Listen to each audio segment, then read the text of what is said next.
भाग 2 मृत्यु क्या है, ओशो का दृष्टिकोण। मृत्यु क्या है?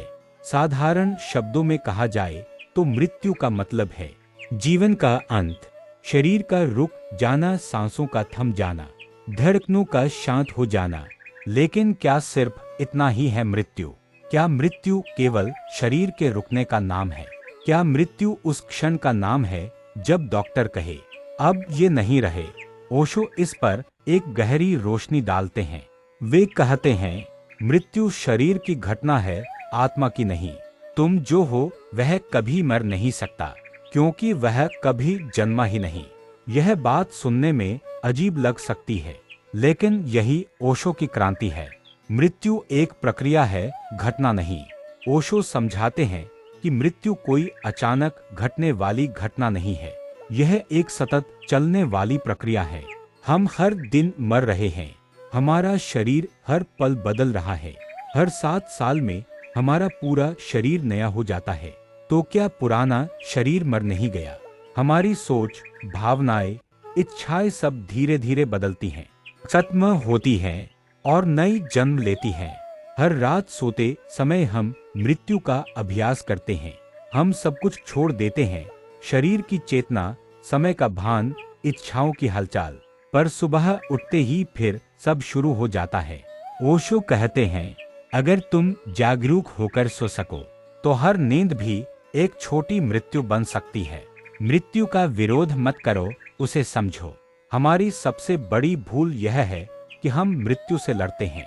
हम उसे रोकना चाहते हैं, हम उसे टालना चाहते हैं। लेकिन क्या कभी कोई मृत्यु को टाल पाया है? ओशो कहते हैं मृत्यु से लड़ना मूर्खता है। उसके साथ बहो और तुम देखोगे वह तुम्हें शांति की ओर ले जाएगी। ध्यान एकमात्र तरीका है जिससे हम मृत्यु की प्रकृति को समझ सकते हैं। जब हम अपने विचारों, भावनाओं और शरीर से अलग होते हैं तो हम यह जान पाते हैं कि मृत्यु केवल बाहर है, भीतर नहीं। मृत्यु का अपना सौंदर्य है। ओशो के लिए मृत्यु कोई डरावनी चीज नहीं है, बल्कि वह मृत्यु को एक सुंदर, दिव्य, पवित्र अनुभव मानते हैं। वे कहते हैं अगर तुमने जीवन को पूरी तरह जिया हो तो मृत्यु तुम्हारे लिए फूलों की तरह खिलती है। जिसने जीवन को प्रेम से जिया, जो हर क्षण को पूर्णता से जिया, उसके लिए मृत्यु कोई दुखद क्षण नहीं, बल्कि वह आखिरी प्रेम गीत होती है। जैसे एक मोमबत्ती जो अपनी अंतिम लौ में सबसे ज्यादा चमकती है।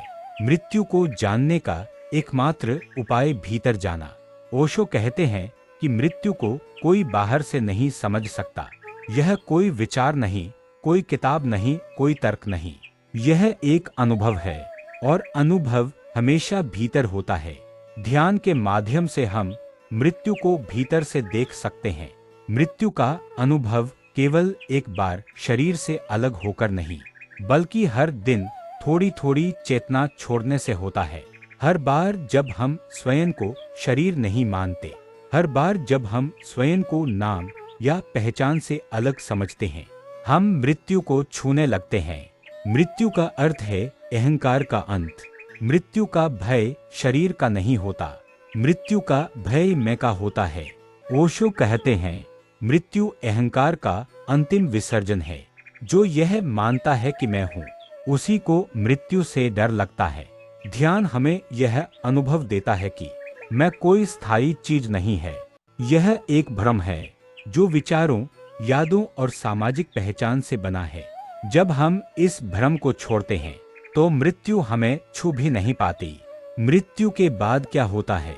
ओशो बहुत स्पष्टता से कहते हैं मृत्यु के बाद आत्मा आगे बढ़ती है। अगर जीवन ध्यानपूर्ण था तो मृत्यु भी ध्यान में घटती है। ऐसे व्यक्ति को मृत्यु के बाद मार्ग साफ दिखाई देता है। वह जन्म मृत्यु के चक्र से भी मुक्त हो सकता है।